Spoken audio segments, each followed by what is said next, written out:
आप सभी को गुड इवनिंग। मैं एडवोकेट अमित कुमार मौर्य। मैं आप लोगों को इस वीडियो में बताने वाला हूं कि भारतीय दंड संहिता की आईपीसी की धारा 82, 83, 84 क्या कहता है, इसके बारे में आप लोगों से आज चर्चा करने वाला हूं। पिछले वीडियो में मैं बता चुका हूं कि प्राइवेट प्रतिरक्षा से संबंधित सारी बातें बता चुके हैं।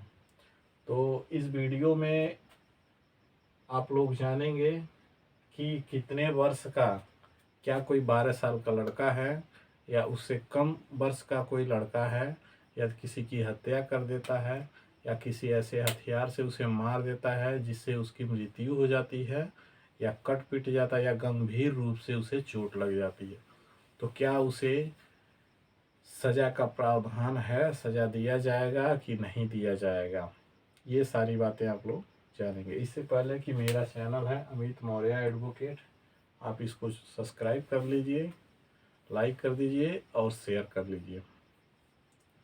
चलिए बिना देर किए हम लोग आते हैं। धारा 82 कहता है कि 7 वर्ष से कम आयु के शिशु का कार्य। इसका मतलब ये होता है, कोई एक लड़का है, जैसे मान लीजिए क एक लड़का है, ठीक, और ख ये दूसरा व्यक्ति है। ये लड़का है और ये व्यक्ति है। लड़का भी हो सकता है, कोई आदमी भी हो सकता है, कोई व्यक्ति भी हो सकता है। ये इसकी बात मैं कर रहा हूँ। लेकिन ये क जो है एक 7 वर्ष से कम उम्र का ये लड़का है। यदि ये क इस ख का किसी ऐसे हथियार से या डंडे से या किसी अन्य चीज से यदि क इसको मार देता है जिससे इसको गंभीर चोट आ जाती है, या किसी ऐसे चीज हथियार से मारता है जिससे इसकी मृत्यु हो जाती है, तो 7 वर्ष से कम है तो उसे उसका जो कार्य होगा, ठीक है, अपराध होगा, वो क्षम्य होगा, ठीक है, उसे निर्दोष साबित कर दिया जाएगा। क्यों? क्योंकि ये 7 वर्ष से कम है। यही नहीं, 7 वर्ष से कम है इसलिए नहीं, क्योंकि ये जो कोई भी कार्य करेगा तो वो उसे जानने में, समझने में असक्षम है। मतलब उस कार्य को वो उसे समझ नहीं है कि जो मैं कार्य कर रहा हूं क्या ये अपराध है कि नहीं, ये ऑफेंस है कि डिफेंस है कि क्या है, उसको कुछ पता नहीं है को, क्योंकि ये 7 वर्ष से कम है। तो ये जो भी कार्य करेगा वो क्षम्य होगा, उसको, ठीक है, क्षमा किया जाएगा। न्यायालय के द्वारा उसे निर्दोष साबित किया जाए, क्योंकि ये 7 वर्ष से कम है। चलिए हम लोग आते हैं 83 पर। ये धारा 83 कहता है 7 वर्ष से ऊपर किंतु 12 वर्ष से कम आयु के बालक द्वारा कार्य। इसका मतलब ये हुआ कि 7 वर्ष से अधिक हो। जैसे यही एग्जाम्पल के तौर पर हम ले लेते हैं ए और ये दूसरा बी, ठीक है। तो ए क्या है कि ए 7 वर्ष, ए की जो उम्र है, ए की उम्र 7 वर्ष से अधिक है, लेकिन ये 12 वर्ष से कम है। यानी 7 से 12 वर्ष के बीच की इसकी उम्र होनी चाहिए, ठीक है। तो ए की उम्र 7 वर्ष से ऊपर और 12 वर्ष से कम है। यदि इस ए के द्वारा कोई ऐसा कार्य किया जा रहा है कि जिससे या तो उसकी मृत्यु हो जाती है, या कोई ऐसी घटना हो जाती है, या ये जो कार्य कर रहा है जिससे गंभीर चोटें आ जाती हैं, ठीक है, तो क्या इसको सजा मिलेगी कि नहीं मिलेगी, ठीक है। चलिए एग्जाम्पल से हम लोग समझते हैं कि ए एक बालक है जो 7 वर्ष से ऊपर, 12 वर्ष से कम, और बी क्या है, कोई व्यक्ति हो सकता है, कोई लड़का हो सकता है, कोई औरत हो सकती है, या कोई लेडीज हो सकती है, कुछ भी हो सकता है ये बी, ठीक है। बी के लिए निर्धारित नहीं है लेकिन ए के लिए निर्धारित है। ये लड़का है, 7 वर्ष से अधिक है, 12 वर्ष से कम है, ये निर्धारित किया गया है। ठीक, इसने कोई ऐसा कार्य किया कर रहा है, जैसे मान लीजिए बी रास्ता पकड़ के जा रहा है, ये बी इस रास्ते से ये गुजर रहा है बी, ठीक है, इसके घर के रास्ते से ऐसे जा रहा है, तो ए वहां बैठा हुआ है, इसके मन में आता है कि ये क्या करता है, एक किसी भी ऐसे धारदार हथियार से उठा करके इसको मार देता है। बी को एक जगह कट जाती है जिससे गंभीर चोट आ जाती है, वो सीरियस हो जाता है। ठीक है, तो क्या ये जब इसको मार देता है, इसको गंभीर चोट आ जाती है, या चिकित्सा में जाके एडमिट हो जाता है, अस्पताल में भर्ती हो जाता है, तो क्या इसको सजा मिलेगी कि नहीं मिलेगी? सजा तब नहीं मिलेगी कि जब ये जो कार्य किया है उस कार्य को करने में, समझने में ये असमर्थ रहेगा, तभी इसको क्षम्य माना जाएगा, अन्यथा नहीं माना जाएगा। इस पर जब ये प्रहार किया, ठीक है, तो यदि लगता है कि ये इस पर प्रहार किया, तो ये समझ करके, जानबूझ करके इस पर प्रहार किया बी पर, कि ये जा रहा है, हम इस आ रहा है, अब उसको किसी ऐसे हथियार से हम मार दे कि उसका कट जाए या मर जाए। ठीक है, तो ये इसका इंटेंशन कॉमन हो गया, ठीक ना, ये इसका सेंस हो गया कि वो आ रहा है, हम उसको मारेंगे।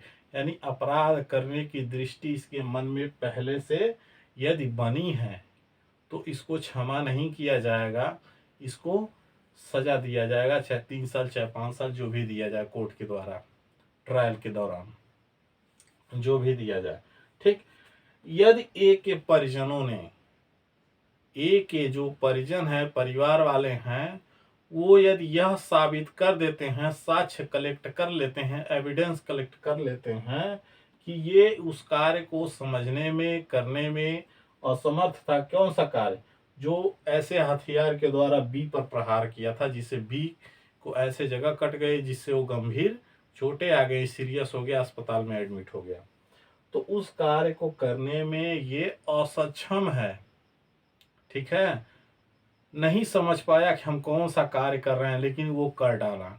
यदि ये साबित कर देता है, साबित हो जाता है, तो ये तब निर्दोष होगा, अन्यथा निर्दोष नहीं होगा। ठीक है, इसको सजा सुनाई जाएगी। चलिए, इस पर केस है, हम लोग देखते हैं, हरिलाल वर्सेस बिहारी। ठीक ना, बिहार राज्य का ये केस है। इस केस में ये था कि एक व्यक्ति था, ठीक ना, एक व्यक्ति था, यक्स था और वाई थे, दो व्यक्ति थे। ये क्या कर रहा, ये जो यक्स है, ये वाई जा रहा था कहीं। ठीक है, तो यक्स ने किसी ऐसे हथियार से, चाहे गणासी हो चाहे कुल्हाड़ी हो, ठीक ना, कुल्हाड़ी ले लेते हैं, ठीक, लेकिन इस केस में यही था, धारदार हथियार, कुल्हाड़ी ले लेते हैं, कुल्हाड़ी से इस ए को क्या किया, प्रहार किया, और एक का एक क्या हुआ, कोई एक अंग कट गया शरीर का। ठीक है, किसी ऐसी जगह इसे गंभीर चोटें आई। तो जब ये मामला कोर्ट में गया, तो कोर्ट जब ट्रायल के दौरान ये साबित हुआ कि ये जो यक्स है, यक्स का जो कार्य करने की दृष्टि है, ठीक ना, वो अपरिपक्वता और साक्ष्य के अभाव में इसे सजा सुनाया गया। अपरिपक्वता का मतलब ये पूरा परिपक्व नहीं है, मेच्योर नहीं है, ठीक ना, ये माइनर नहीं है, लेकिन ये जो कार्य किया ये सोच समझ करके किया।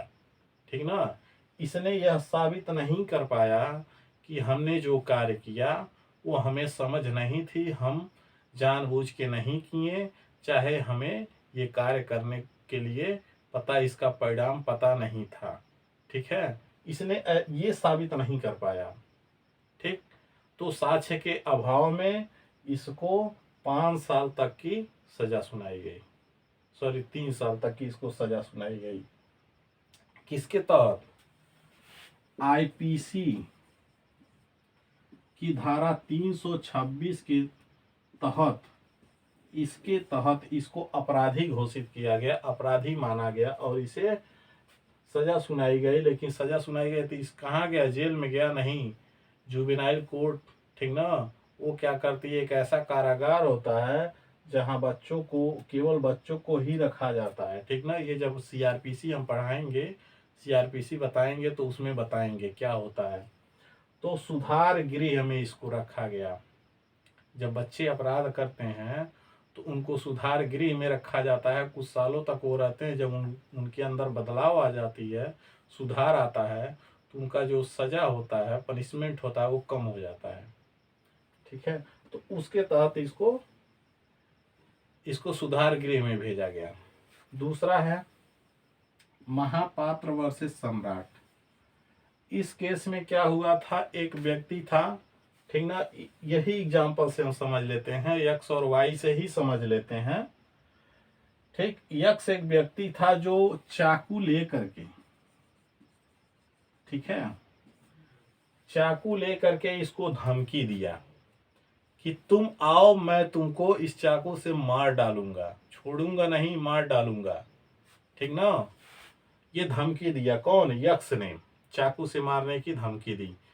बाद में ये व्यक्ति को, ये यक्स, ठीक ना, यह यक्स व्यक्ति ने वाई को पाया और चाकू से खूब गूथ गूथ करके, खूब गूथा और गूथ गूथ करके इसको मार डाला, ठीक ना। ये मारने के बाद इस यक्स की क्या हो, वाई की क्या हो गई, मृत्यु हो गई, ठीक ना। ये मर गया। तो जब मर गया, तो जब मामला कोर्ट में गया तो ट्रायल के दौरान ये हुआ कि यक्स ने जो कार्य किया वो जानबूझ करके किया, यानी इसके संज्ञान में था, ये अपराध करने की दृष्टि से ही गया और अपराध करने, इसका यानी अपराध करने का जो इंटेंशन था वो पहले से इसके दिमाग में बन चुका था। कैसे पता चला कोर्ट को, कोर्ट को तब पता चला जब ये हुआ कि इनके परिजनों ने जब यह साबित किया कि ये पहले से चाकू से मारने की धमकी दे रहा था, तो इसी से ये पता चला कि ये अपराध करने की दृष्टि इसके मन में पहले से बनी थी, ठीक है। तभी ये अपराध करने के लिए अपराध किया। तो इसको निर्दोष नहीं किया गया, ठीक ना, इसको सजा सुनाई गई। ये 5 साल के लिए, ये 5 वर्ष के लिए सुधार गृह में भेज दिया गया। 5 वर्ष तक ये सुधार गृह में रहा, ठीक। यदि उसके पहले ये सुधर जाता तो इसकी सजा कम हो जाएगी। और हम लोग आते हैं धारा 84 पे। ये कहता है विकृत चित्त व्यक्ति द्वारा कार्य, विकृत चित्त व्यक्ति द्वारा कार्य। इसका मतलब आप लोग समझते ही होंगे, विकृत चित्त किसको कहते हैं, पागल व्यक्ति जो होते हैं, जो पागल होते हैं, ठीक है। जैसे रोड पर कहीं कहीं आप लोग देखते होंगे पागल बैठे हैं। पागल क्या करते हैं, बैठे बैठे रहते हैं, अचानक किसी पर हमला कर देते हैं, ठीक, या अचानक किसी ऐसे चीज से उठा करके मार देते हैं जिस, यदि सामने वाला जिसको लगे उसकी मृत्यु भी हो जाती है तो वो जो पागल कार्य कर रहा है, ठीक ना, जो अपराध किया है वह उसके लिए क्षम्य है, क्योंकि वो सोचने समझने के लिए असमर्थ है, वो समझ ही नहीं रहा है कि मैं कर क्या रहा हूँ। इसलिए विकृत व्यक्ति द्वारा जो कार्य किया जाता है, पागल के द्वारा जो कार्य किया जाता है, वो अपराध नहीं माना जाता है। एक्चुअल में अपराध करता है लेकिन वो अपराध नहीं माना जाता। सब कुछ इससे, इस पे डिपेंड करता है, इस पे, ये सही है तो आपने अपराध किया, ये नहीं सही है तो आपने अपराध नहीं किया। सब कुछ इस पे डिपेंड करता है, ठीक है। तो एक पागल के द्वारा जो कार्य किया जाता है वो अपराध नहीं माना जाता, वो क्षम्य होता है। लेकिन पागलपन में भी कई तरह के होते हैं। एक पागलपन वो होता है जो शराब पी करके किसी की मृत्यु कर देता है, तो क्या उसे छोड़ा जाएगा, उसे क्षमा किया जाएगा, निर्दोष किया जाएगा? नहीं किया जाएगा, क्योंकि उसने पीने के होशो हवास में पी लिया, उसके बाद से उसने उसकी मृत्यु कर दी। लेकिन जब नशा खत्म हो जाती है तो उसके बाद से उनको सजा तो भुगतना ही है, ठीक ना। ऐसी बात नहीं है पीने में कोई अपराध कर दिया तो वो क्षम्य हो जाता है, ऐसी बात नहीं है। केवल जो जड़ से, जड़ का मतलब जो बचपन से ही जन्मजात से ही जो पागल रहते हैं उनके लिए ये कार्य क्षम्य होता है, या जो बाद में पूरी तरह से पागल हो जाते हैं, असमर्थ हो जाते हैं सोचने समझने में, उनको ही क्षमा किया जाता है, उनको निर्दोष किया जाता है। या किसी सरकारी चिकित्सालय द्वारा ये घोषित कर दिया जाता है कि ये पागल व्यक्ति है, उसका सर्टिफिकेट बन जाता है ये पागल व्यक्ति है, ठीक ना, तो उसको क्षमा किया जाता है। ऐसा थोड़ी है कि हम थोड़ा सा पी लिए और उसके बाद आए घर में आके किसी की हत्या कर दिए और कल सुबह के लिए हम आराम से चैन से, ऐसी बात नहीं है। कल सुबह तो पुलिस उठा के ले जाएगी, कूटेगी ही अच्छे से। तो पागलपन में भी 4 प्रकार के होते हैं, ठीक है। तो आप लोग इतना समझे धारा 82, 83, 84 क्या होता है, ठीक है। आप लोग इतना समझे, बाकी मैं अगले वीडियो में बताऊंगा।